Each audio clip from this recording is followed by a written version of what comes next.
Hi guys, welcome back and gals to HARP's Bar. It's been a while. Had this bleeding COVID virus for God knows how long. Still not feeling the best, but we're getting there. That's why I haven't been on for a while. A lot of movement in the market at this time of the year.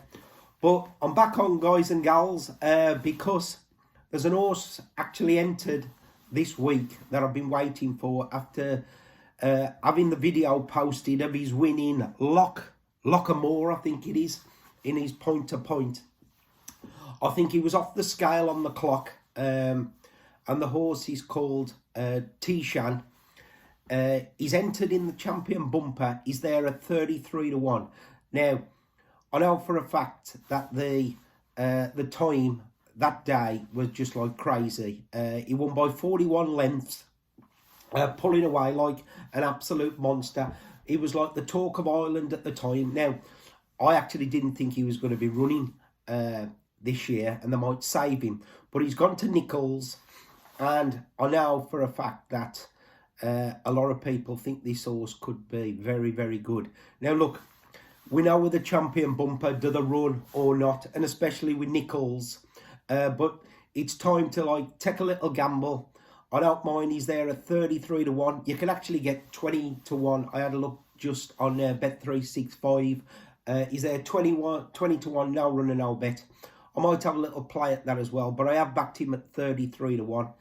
So he's there. Teague at 33-1. I've actually had a lucky 15 today. I've been trying to work out the Mullins bingo scenario. I've obviously put Teague in at 33-1. I'm going to take a little flyer on Factor File. I mean, I did put him up at the start of the year for the Brown Advisory. They said he was going that way. But I think he's entered over this 2.5 mile at the DRF. And I can see if Gaelic Warrior just happens to smash it up to Marine National, I mean, he could do, who knows, over 2 miles if that's the way they go. And then Gaelic goes in the Arkle. This horse could be an absolute good thing for the 2.5 mile race. So again, he was there at 12-1, which, look, if he wins there and Mullins said he's going for the race, it'll probably be 7-4. So look, I don't mind taking a gamble on some of these, especially for a lucky 15 or the 750 or £15, wherever you want to play it. It's not, going to break the bank, but it could be very profitable, if they come in. The other one, I've gone for Captain Teague. Again, at the start of the year, I thought he was going to be a Ballymore horse, so I did have a couple of anti-posts on him, but he looks a thorough stayer now. So again, I think he's still a bit of value. He's there in the Albert Bartlett now at, he was around about 14-1. So again, look, it's all guesswork. Who knows where some of these going, and sometimes, you got to take a little bit of a risk. I mean, I was mighty impressed this weekend with Jade de Grugy, obviously Sergino. I mean, I did post it on Twitter. I've got a little bit on Sergino at 25s and 16s at the start of the season, not realising, he was going to be that good. Now I'm thinking Salvador Mundi and Mullins can turn that form around on the race in France is beyond me, because I've watched that race, God knows, about 10 times now. And Sergino was just pulling away from it. Now, look, we know what Mullins can do. He could turn that form around, but I doubt it. I mean, Sergino looked a bit of a beast, didn't he? If anybody can beat that horse. I mean, I still think Burdett Road's a very good horse, and he just absolutely made mincemeat out of him up the running. My God, he was strong. And like I said, one of the most impressive novices I've seen for a long while.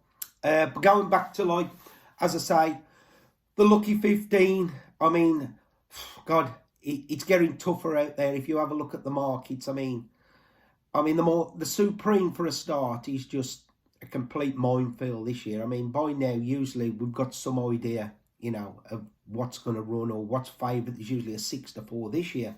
God knows, I wouldn't have a clue, in the Supreme. I mean, Jericho, I did get a bit on him, 33-1 before the start of the season.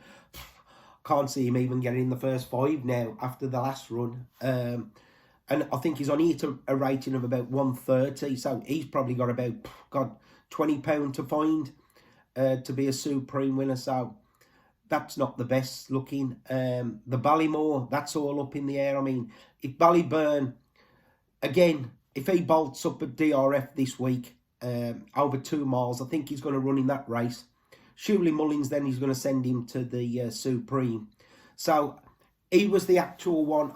He was the final one that I put in the Lucky 15, which is like, look, it's a big out there one. They all could be in the wrong races, but look, Ballyburn's there at 9-2 for the Supreme.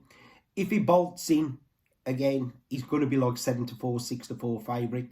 So guys, that was my Lucky 15. It's Ballyburn 9-2. T-Shan at 33-1 for the champion bumper. Plus, I've played him as a single as well. I backed him each way, 33s, because as I said, it could be a very exciting horse. And hopefully, he looks as special as I've seen him in these points. I mean, you can get that point-to-point on YouTube. Just put in T-Shan at Lockermore, and you'll see what I mean about this horse. And as I say, I've backed Factor Foil. I've got him anti-post in the Browns, but I'm taking a risk. Again, that he's going for the other race, the Turners, and he was there at 12-1. So, guys, it's nice to be back. Hopefully, everybody's well and getting excited for DRF, and especially Cheltenham's on the horizon. Until next time, guys, I'll see you all from HARP's Bar. Adios.